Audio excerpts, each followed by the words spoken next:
गुलाबजामचा पाक शिल्लक राहिला असेल तर त्या पाकापासून तुम्ही हा पौष्टिक लाडू बनवू शकता। हा गव्हाच्या पिठाचा लाडू केलेला आहे। तर इथे मी काय केलं आहे, 1 वाटीभर गुलाबजामचा पाक शिल्लक होता, तर तो पाक इथे वाटीत काढून घेतलेला आहे आणि 1.5 वाटी गव्हाचं पीठ घेतलेलं आहे याच वाटीच्या साहाय्याने। तर आता मोठी जाडबुडाची कढई घ्यायची, गॅसवर तापायला ठेवायची, त्याच्यामध्ये 4 चमचे साजूक तूप टाकायचं आणि 1.5 वाटी गव्हाचं पीठ चांगलं खरपूस होईपर्यंत आपल्याला याच्यात भाजून घ्यायचं आहे।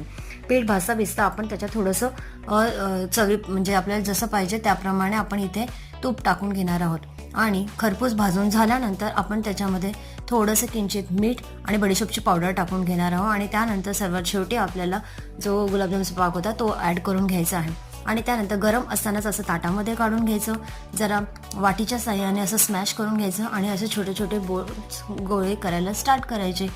तर कसे वाटले ही आजची लाडूची साधी सोपी रेसिपी ते मला नक्की कमेंट करून सांगा। चॅनलवर नवीन असाल तर सबस्क्राईब करा।